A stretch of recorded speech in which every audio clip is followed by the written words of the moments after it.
Mimpi basah tidak membatalkan puasa dan tidak menjadikan sebab mani kecuali waktu bangun memang basah beneran. Nah, ada orang mimpi berhubungan dengan wanita atau istrinya, waktu bangun nggak ada apa-apa, ya enggak, biarpun mimpi basah tapi nggak basah, ya enggak.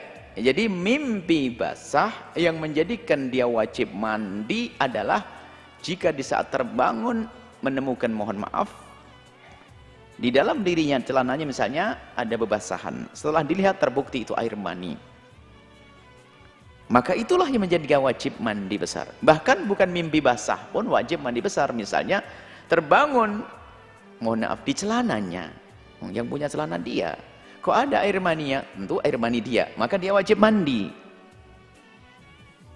maka wajib mandi. Maka dilihat mimpi basahnya tadi kayak apa. Kalau hanya mimpi basah saja berhubungan dengan istrinya atau terbangun, oh kok nggak ada apa-apa, ya nggak usah mandi.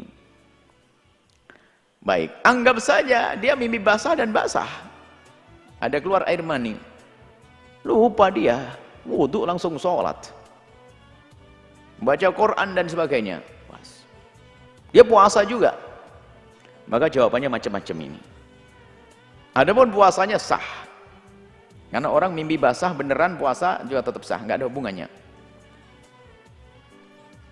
Adapun baca Al-Qur'annya dapat pahala karena dia nggak tahu, kalau dia ingat, kalau nggak tahu kalau dia mimpi basah.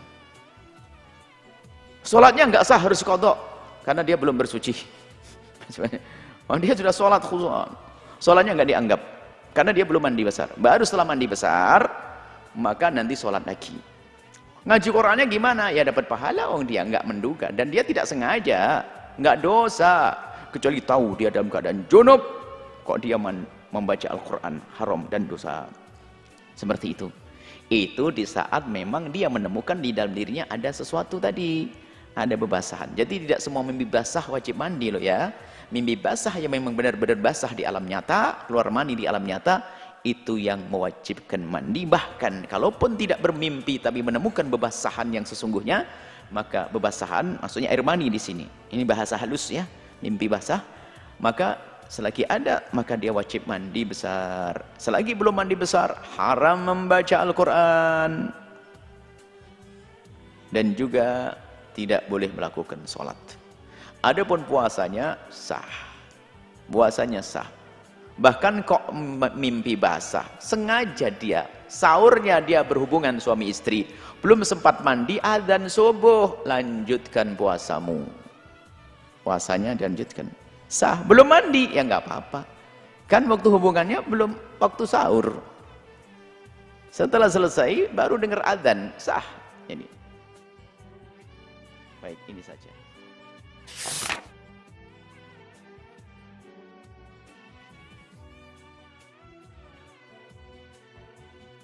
Anda harus tahu ilmunya. Maka kami sebutkan, kami sampaikan tadi di majelis, orang yang was-was itu hanya orang bodoh. Anda jangan bodoh. Imam Ghazali paling sebel sama orang, paling bekal, paling marah sama orang kena was-was. Was-was. Was-was itu dari syaitan dan menjadikan sebab dia nggak akan bisa khusyuk. Wong wudhunya sudah tadi kok dalam sholat masih ingat Allahu Akbar, tadi kaki saya kayak nyentuh apa tadi, kayak wudhu saya kayak apa. Maka orang was-was dijamin tidak khusyuk ibadahnya, biarpun kelihatannya dia kencang begini, enggak, bohong kalau khusyuk. Orang was-was nggak akan bisa khusyuk karena dia sudah dengan syaitan. Maka jangan kena was-was. Nggak ada orang fakih was-was. Oh, ribut, was-was. Nah, termasuk yang ditanyakan tadi, was-was mandi besar. Padahal cara mandikan sederhana, asalkan Anda ketemu air yang suci dan mensucikan. Cuma dua atau yang dibutuhkan. Anda niat mandi besar, kemudian air menyentuh ke sekujur badan Anda, dikira-kira saja. Nggak usah pakai mikroskop Anda lihat nyampe atau belum. Itu hanya orang gila. Dikira-kira saja. Kemudian Anda perhatikan lipatan-lipatan, selesai. Kemudian setelah Anda keluar nggak usah dipikirin lagi. Kalau Anda sudah mandi, ternyata Anda kok mikir belum mandi lagi, belum mandi, lalu Anda mandi lagi, padahal Anda sudah mandi di kamar biur, keluar soal belum mandi, maka ketahuilah Anda telah gila. Kalau tidak begitu kan tidak beres nih orang. Mau sudah mandi kok belum mandi, ini kan gila. Urusannya bingung saya niat, sudahlah kamu diikutkan madhab yang gak usah pakai niat, yang penting begini biur, sudah selesai. Itu saja. Ada yang mengobati adalah ilmunya. Ada orang was-was, bahaya was-was itu.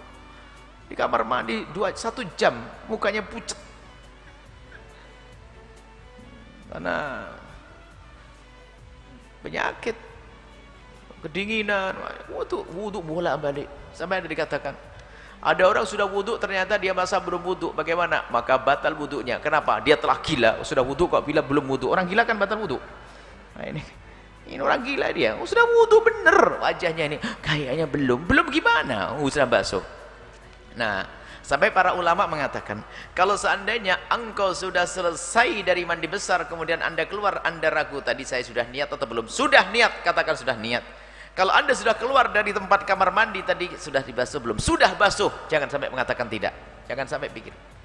Makanya betul, kalau ada orang was-was, itu hanya orang bodoh.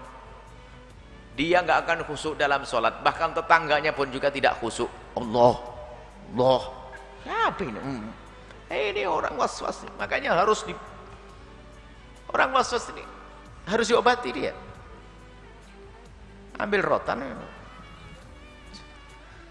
Kalau tidak nular dia. Makanya saya kesian betul orang was-was. Sampai ada seorang was-was, kemana-mana was-was. Akhirnya kemana-mana. Najis. Salaman sama orang nggak mau. Allah, tersiksalah orang yang di kiri kanannya. Dia tersiksa orang was-was. Lihat. Jalannya aja miring-miring gitu kan. Miring-miring jalan sudah. Kacau dia. Dipikir dia lebih dekat kepada Allah. Enggak, kebodohan itu. Ketulah ke bawah Imam Ghazali. Imam Ghazali kalau bilang kata jahilun bidinihi, orang ahmak, bodoh, dungu, bodoh terhadap agamanya. Kalau yang ada waswas sembuh pasti setelah diginiin. Kalau masih enggak sembuh berarti sudah Anda dosis tinggi obat yang harus dimasukkan itu. Dikiniin kok masih nggak sembuh-sembuh. Ada orang was-was. Waktu konsultasi dengan was-was. Was-was itu meningkat dari was-was urusan ibadah sampai was-was urusan akidah, keluar dari iman pada akhirnya. Kalau dituruti itu was-was, akan masuk wilayah kafir nanti. Semoga Allah menjaga kita semuanya. Allah a'lam bishawab.